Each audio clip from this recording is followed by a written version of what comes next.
시간 이 자리에 함께 참여하신 성도 여러분, 또 가정에서 예배드리는 여러분, 주님의 크신 은총이 함께 하시기를 바랍니다. 옆에 분들하고 한번 인사하시죠. 잘 오셨습니다. 한 목사님이 갑자기 전도 설교를 부탁받았습니다. 니고데모와 삭개오 얘기를 하면 좋겠다. 근데 이걸 어느 얘기를 먼저 할지 제 정리도 하기 전에 갑자기 부탁을 받아서 강단에 올랐어요. 설교를 합니다. 예수님을 만나고 싶은 사람이 한 사람 있었습니다. 그 동네에 예수님이 지나간다는 소문이 들려왔습니다. 사람이 너무 많아서 니고데모는 뽕나무에 올라갔습니다. 예수님이 일행이 지나가길 기다렸습니다. 그런데 여기저기 웃는 겁니다. 뭔가 잘못됐구나, 내가 실수했구나 깨달았어요. 계속 설교를 이어갑니다. 그때 저기서 갑자기 길 모퉁이에서 삭개오가 나타났습니다. 그는 뽕나무를 올려다보고 소리쳤습니다. 니고데모야, 그것은 내가 올라갈 자리인데 속히 내려오너라. 그렇게 설교를 했대요. 다시 제자리를 잡긴 했는데 삭개오는 뽕나무에 올라가서 돌무화과 나무에 올라가서 예수님을 만났습니다. 니고데모는 한밤중에 몰래 주님을 찾아와서 예수님을 만났습니다. 오늘 나다나엘은 빌립이라는 예수님을 먼저 믿게 된 제자의 소개로 예수님을 만났습니다. 45절에 모세가 율법에 기록하였고 여러 선지자가 기록한 그 일을 우리가 만났으니 요셉의 아들 나사렛 예수니라. 율법에 많은 선지자가, 이사야를 비롯한 많은 선지자가 예언한 메시아, 그분을 만났다는 겁니다. 근데 그분이 요셉의 아들 나사렛 예수라는 거예요. 나사렛 시골 동네, 그것도 목수의 아들이라는 겁니다. 나다엘이 도무지 받아들이기 어렵습니다. 나사렛에서 무슨 선한 것이 날 수 있느냐. 이 나사렛이란 동네는요, 갈릴리 해변가에 조금 서북쪽으로 있는 동네인데 완전 시골 동네입니다. 거기 문벌 좋은 가문도 없고요, 권력자도 없고 학식 있는 사람도 없어요. 나다나엘과 모든 이스라엘 백성이 기다린 메시아는 로마를 뒤엎고 이스라엘을 그 속박에서 해방할 정치적인 왕권을 가진 메시아였거든요. 그런데 그런 촌뜨기 동네에서 도대체 그런 인물이 날 수가 없잖아요. 그래서 나다나엘은 어떻게 그럴 수가 있느냐, 어찌 나사렛 같은 시골 동네에서 메시아가 날 수 있단 말이냐. 빌립이 이걸 어떻게 설명을 할 겁니까? 설명으로 안 되잖아요. 그래서 와서 보라. 우리도 도대체 말로 어떻게 납득시키고 어렵고 이럴 때 어떻게 합니까? 와봐. 교회도 여러분, 복음 전하는 가장 좋은 방법 하나는요, 와봐 하는 거예요. 한번 해보시죠. 와봐. 예. 단 내가 은혜 받은 모습, 변화된 모습을 보여줄 필요가 있죠. 그러면 그 사람이 같이 따라가 보고 싶은, 야, 저 사람이 만난 주님이 어떤 분이길래, 복음이 어떤 것이길래, 하늘의 소망이 어떤 거길래 진짜 있는가, 따라 나설 수가 있게 되는 거예요. 빌립이 나다나엘한테 와봐, 말이 필요 없어, 나도 봤거든, 한번 와서 예수님을 만나봐, 그러면 알게 돼. 초청을 했어요. 그래서 나다나엘이 주님 앞에 나왔습니다. 예수님이 대뜸 그럽니다. 참으로 이스라엘 사람이요, 참 이스라엘 사람이요, 그 속에 간사한 것이 없도다. 아니, 처음 보고 어떻게 압니까? 나다나엘이 눈이 둥그레졌습니다. 주님, 어떻게 나를 아십니까? 처음 보고 내 속을 어떻게 아십니까? 48절에 예수님이 말씀하죠. 빌립이 너를 부르기 전에 내가 무화과 나무 아래에 있을 때에 보았노라. 여러분, 이건 단순히 지나가다가 무화과 나무 아래에 부채질하고 있는 코로나 때문에 마스크 쓰고 있는, 삐딱하게 힘들어 졸고 있는, 더워서 수박을 그냥 막 핥아먹고 있는 나다나엘을 봤다, 이 뜻이 아닙니다. 그건 누구나 볼 수 있는 거예요. 지나가다가 눈썰미가 좀 좋은 사람은 멀찍이 나무 아래 한 남자를 봤는데, 제자 빌립이 데리고 온 사람이 바로 아까 본 그 사람이네. 이게 아니죠. 전후 문맥을 보면은 그렇지 않다는 걸 우리가 알 수 있는데, 먼저 무화과 나무의 아래에 있은 걸 보셨다는 건 구약의 말씀을 인용한 동시에 메타포, 유비를 갖고 있습니다. 열왕기상 4장 25절에 보면 솔로몬이 사는 동안에 유다와 이스라엘이 단에서부터 부엘세바에 이르기까지 각기 포도나무와 무화과 나무 아래에서 평안히 살았더라. 메타포입니다. 솔로몬 치세가 태평성대였잖아요.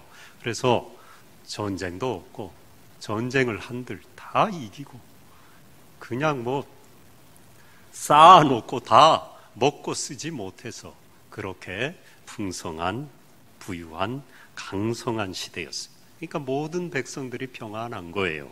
포도나무 아래와 무화과 나무 아래에서. 우리가 그 그림을 상상만 해도 얼마나 안온한 삶입니까? 그늘이 다 드리워지고 평상을 놓고 바둑도 두고 우리 수지소망교회 교인들은 성경 보고 큐티하고 찬송하고 믿거나 말거나. 저는 그렇게 믿습니다. 얼마나 평안합니까, 여러분? 도끼싸루 썩는 줄 모르고 시간 가는 줄 모르고 이 나무 그늘 아래 온 백성이 편안하게 쉬었다는 거예요. 그 뜻을 의미하고 있어요. 본문도 그런 뜻을 우리에게 비춰주고 있긴 합니다. 그러나 전후 문맥으로 볼 때 메시아를 기다리는 한 사람의 갈망을 우리는 볼 수가 있습니다. 그래서 예수님은 나다나엘 보고 언제 봤다고? 참 이스라엘 사람이요 속에 간사함이 없는 사람이다. 흠도 티도 없이 완벽한 사람이라는 게 아니죠. 예수님이 본 건 참 이스라엘 백성, 끝까지 메시아를 기다리는 하나님 나라에 대한 열망을 가진 사람이라는 걸 포착하신 겁니다. 그래서 내가 너를 보았다. 그리고 49절에 예수님의 그 말씀을 듣자마자 이 나다나엘이라는 사람이 언제 믿었던 것처럼 당신은 하나님의 아들이시요 당신은 이스라엘의 임금이로시다. 왕이로소이다. 메시아가 맞군요. 그가 바로 눈이 뜨여서 주님을 구원의 주로 알아본 것입니다. 고백한 겁니다. 왜요? 예수님이 그의 갈망을 아셨기 때문에. 무화과 나무 아래에 있을 때 보았다. 이 보았다는 건 눈으로 그냥 본 걸 얘기하는 게 아닙니다. 너의 마음 깊은 곳에 있는 그 열망을 내가 보았다. 그 아픔을, 그 슬픔을, 기도의 눈물을 내가 보았다. 그 뜻인 겁니다. 1997년 8월 찰스 황태자의 왕세자의 비, 왕세자 비, 다이애나 비가 유명을 달리했죠. 전 세계가 놀라고 영국이 온 나라가 슬픔에 잠겼습니다. 장례식 날 영국 전체에 흐느낌의 소리가 눈물이 바다가 되었어요. 그런데 한 가지 좀 이상한 현상은 장례가 끝나고 나서 심리 상담을 받거나 좀 이렇게 그런 곳에 찾아오는 마음의 고통이 있고 이런 환자들, 이런 분들이 발길이 끊어진 거예요. 반대여야 되잖아요. 국모까지는 아니어도 그렇게 사랑받았던 왕세자비, 키도 크고, 저는 그 얼굴을 기억합니다. 제가 젊었을 때 파파라치들이 따라다니고 도배를 해요. 그분의 뉴스 소식으로 매일매일. 그리고 옷 하나 입으면 전 세계가 다 그게 날개 돋든지 팔리시고, 완전 패션 리더에다가 전 세계의 사랑을 받은, 그 후에 그렇게 사랑받은 영국의 왕세자비가 없어요. 그랬는데 그 왕세자비를 하루아침에 잃은 백성들이 눈물바다가 됐는데 그 상실감 때문에 그런 발길이 많아져야 되는 거잖아요. 그런데 오히려 훨씬 줄어들었다는 것입니다. 이것을 다이애나 이펙트라 그럽니다. 눈물이 그들의 상한 마음을 씻어내린 거예요. 몇 날이고 며칠이고 몇 달이고 다이애나를 잃은 비를 잃은 슬픔에 국민들이 울다 보니까 그 마음에 고통이 있고 이런 사람들이요 감정이 순화가 돼버린 거예요. 상담받을 일이 없어진 거예요. 눈물이 그들의 상한 감정을 씻어준 것입니다. 눈물은 상한 감정을 애정 어린 기도로 바꾸는 능력이 있는 것입니다. 애통하는 자는 복이 있나니 그들이 위로를 받을 것이며. 오늘 무화과 나무 아래 나다나엘, 아픈 마음, 슬픈 마음 어디 하소연할 데가 없어서 그 평상에 혼자 앉아 있은 거예요. 주님이 그 마음을 본 것입니다. 내 이름 아시죠? 우리 많이 찬양하는 CCM이죠. 내 이름 아시죠? 내 모든 생각도 아바라 부를 때 그가 들으시죠. 내 흐르는 눈물 그가 닦아 주셨죠. 내 이름 아시죠? 내 모든 생각도. 요것만 같이 해볼까요? 우리 가정에 계신 분도 오늘은 한번 해보죠. 시작. 내 이름 아시죠? 내 모든 생각도. 여기까지. 은혜로울 때 떠나야 돼요. 질질 끌면 안 돼요. 다 아신 거예요. 그러니까 세상에 나다나엘의 깊은 속마음을 그렇게 알아준 분이 없었거든요. 바로 고백이 터져 나오죠. 당신은 하나님의 아들이시요 당신은 이스라엘의 임금이로소이다. 메시아를 이제 제가 만났습니다. 뛰쳐 일어난 것입니다. 하나님의 아들로 왕으로 고백한 거예요. 무화과 나무 아래에 앉아있던, 맥없이 맥을 놓고 있던 그가 은혜의 나무 아래로 옮겨온 것입니다. 그의 삶이 은총의 햇살 아래 나아온 거예요. 그리고 쳐다보기도 무섭던 자기의 눈도 쳐다보면 절망의 어둠에 그림자가 끼어있던 눈이었는데 주님의 인자한 자비의 눈빛, 내가 보았다, 내가 안다, 그 눈빛을 본 것입니다. 오늘 많은 사람들이 독을 품고 두려움에 떨며 한 곳을 바라보지 못하는 그런 눈빛을 갖고 살아가요. 지나가다가도 누구 잘못 쳐다보면 큰일 나요. 저는 눈이 쪽져져 갖고 잘못 쳐다보면 왜 째려봐. 그래서 저는 땅만 보고 다녀요. 그냥 한 대 얻어맞을까. 함부로 쳐다보지도 못하는 세상 왜 그럽니까? 주님의 은총의 눈, 그 넉넉한 자비의 눈, 내 깊은 마음속의 분노와 죄와 아픔과 상처까지도 다 꿰뚫어 보시고 괜찮다 하시는 그 눈을 보지 못했기 때문에 여러 교파가 모여서 연합 집회를 했습니다. 근데 거기에 불이 난 겁니다. 불이야! 감리교인들은 저쪽에 가서 구석에서 기도를 시작했어요. 침례교인들은 외쳤습니다. 물속으로 침례받아야죠.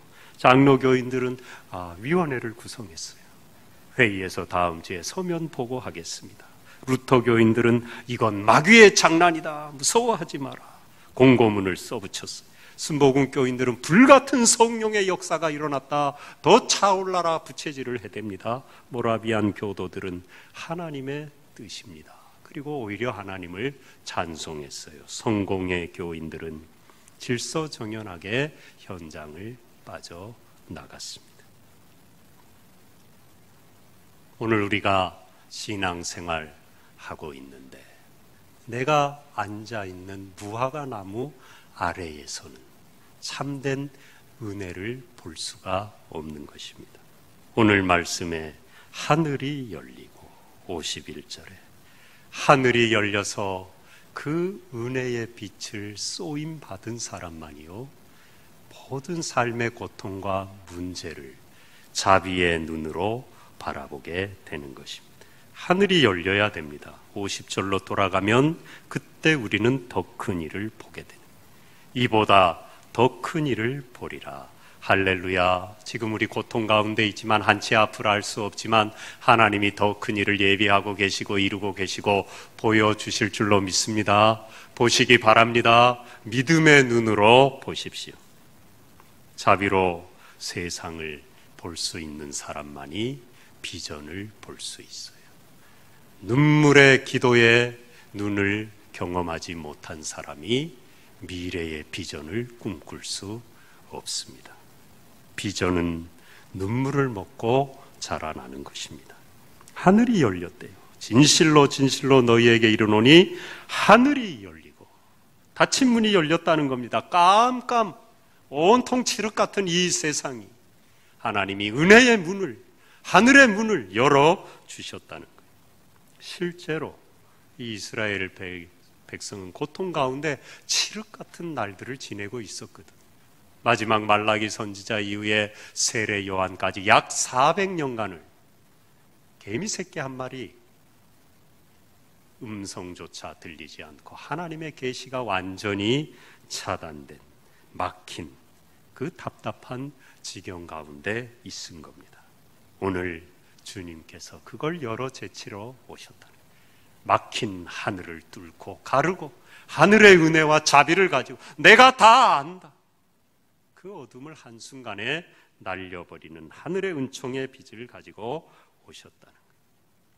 여러분의 삶에도 어떤 어둠의 그림자가 드리워 있든지 하나님이 하늘을 여시고 은총의 빛을 비춰 주실 줄로 믿습니다. 그리고 하늘이 열리니 더 큰 일을 보는데 어떤 일이냐? 사자들이 인자 위에 오르락 내리락 하는 것을 보리라. 대단한 영광 성공, 그걸 보기 이전에 먼저 뭐를 보느냐? 하늘과 땅이 소통하는 이 은혜의 현장을 보게 된다는 거예요. 우리 구약의 말씀이 생각나죠? 사닥다리 천사가 오르락 내리락 했던 야곱의 베델이 기억납니다. 예수님도 아마 그 말씀을 기억하고 그것을 여기에 인용하셨을 거예요. 창세기 28장 12절에 꿈에 본즉 사닥다리가 땅 위에 서 있는데 그 꼭대기가 하늘에 닿았고 또 본즉 하나님의 사자들이 그 위에서 오르락 내리락 하고 형과 아버지를 속이고 목숨 구걸을 하려고 바다나란 삼촌의 집으로 도망가는 정처 없는 도망자. 그가 베델에 도착해서 피곤하고 밤이 되어 돌베개를 하고 잠이 들었는데 그때 꿈에 본 환상인 것입니다. 땅에서 자기가 누운 이 베델에서 이 절망의 땅에서 소망의 하늘로 사닥다리가 뻗쳤는데 거기에 천사들이 오르락 내리락 하더라는 거예요. 오늘 예수님이 이 땅에 오셔서 나다나엘에게 절망의 땅에 신음하고 있는 이스라엘 백성들에게 눈을 열고 하늘을 열어 보여주시고자 한 것 무엇입니까? 하늘 소망인 거예요. 하늘 위로 하나님이 다 아신다는 거예요. 이 땅의 신음과 고통의 소리를 사자들이 기도의 대접에 봐서 지금 사닥다리 타고 하늘로 올리고 또 하나님의 응답을 가지고 은총의 햇살을 가지고 이 땅에 내려오고 오르락 내리락 인자 위에 십자가에 달려 막힌 담을 허시고 하늘과 땅이 하나가 되게 하신 주님의 머리 위에 그렇게 하더라는 거예요. 절망과 하늘의 소망이 하나가 되게 하는 십자가의 은총을 얘기하는 것입니다. 창세기 28장 15절에 보면 또 말씀하죠. 내가 너와 함께 있어 내가 어디로 가든지 너를 지키며 너를 이끌어 이 땅으로 돌아오게 할지라. 내가 내게 허락한 것을 다 이루기까지 너를 떠나지 아니하리라. 하늘 소망이 무엇입니까? 지금 힘들고 고단한 인생길이지만 이 사닥다리는 늘 하늘에 연결되어 있기 때문에, 하나님은 여전히 우리를 붙들고 다 알고 계시기 때문에 반드시 너가 떠난 이 땅으로 돌아오게 하리라. 그리고 네가 가는 그 길에 내가 너와 함께 하리라는 하나님의 약속인 것입니다. 이 지체 장애를 갖고 있고 몸이 불편하고 왜 말 한마디 하려면 그냥 온몸을 쥐어짜야 되고 이런 타고나면서부터 그런 장애를 가진 정재환이라는 분이 있었는데 신앙생활을 잘 했어요. 뭐 글을 쓸 줄 알았는지는 모르겠는데 어떤 PD가 쫓아다니면서, 근데 이분이 길 가다가도 툭 한마디 뱉고 하는 게 아주 아름다운 시인 겁니다. 깊은 의미를 담고 있는 거예요. 그래서 그걸 받아 적고 뭐 이렇게 했는데 그분의 짤막한 한 줄의 시 가운데 그가 새 발자국을 보고 뱉어낸 말이 있습니다. 이 세상의 모든 발자국은 고향을 찾고 있다.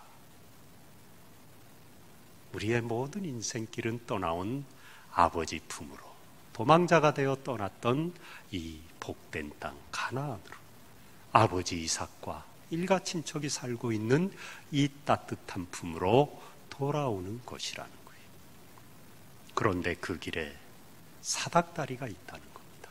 세상 길은 다 막혀도 절벽 낭떠러지 깜깜지경이어도 하늘 길은 열려 있다는 거예요. 주님이 알고 계신다는 거예요. 사자가, 천사가 하나님의 응답을 가지고, 은총을 가지고 지금도 우리를 찾아오고 계신다는 것입니다.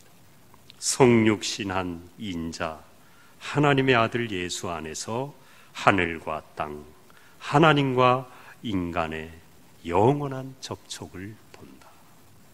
십자가를 보고 고백한 것입니다. 성육신한 사람의 아들 예수님, 그 인자 위에 오르락내리락 하는 사다리, 하늘과 땅, 하나님과 인간을 연결하는 은혜의 다리라는 거예요.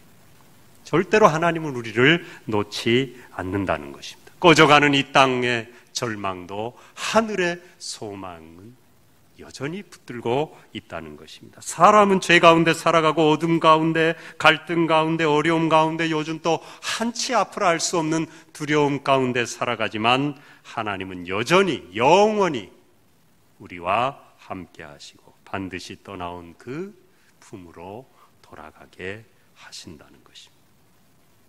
주님을 만날 때는요, 감정적인 위안, 내가 네 마음 다 안다, 힘들지, 어디 말할 데도 없지, 나한테 와서 얘기해, 내가 다 들어줄게. 그래서 주님 앞에 나왔어요. 감정적인 위로, 정서적인 위안을 받고 나왔어요. 예외가 없습니다. 그래서 주님은 죄인을 위하여 병든 자를 부르러 오신 거예요. 그러나 여러분, 주님 앞에 어떤 모양으로 나아왔든지 주님을 만난 다음에 우리의 삶의 방향은 바뀌는 겁니다. 더 이상 정서적인 위안이나 어루만지는 차원에 머무르는 신앙이 아니에요. 주님을 나의 주로 왕으로 고백한 그 순간 우리는 하늘이 열리는 겁니다. 머리가 쪼개져서 시원하게 열리는 겁니다. 모든 절망은, 무화과 나무 아래 때 흘렸던 눈물은, 신음소리와 절망과 아픔과 분노는, 상처는 다 씻어서 내려가는 것입니다. 더 큰 일을 보는 거예요. 미래의 비전을 바라보는 것입니다. 프랜시스 탐슨이라는 분이 울어라, 그러면 그대의 그토록 심한 상실 위로 하늘과 땅 사이에 설치된 야곱의 사닥다리의 왕래가 눈에 띌 것이다. 나다나엘, 깜깜한 칠흑과 같은 어둠의 세월에 너무나 힘이 들어서 무화과 나무 아래 홀로 앉아 눈물을 안으로 사귀고 있는 그 현장을 주님이 보신 겁니다.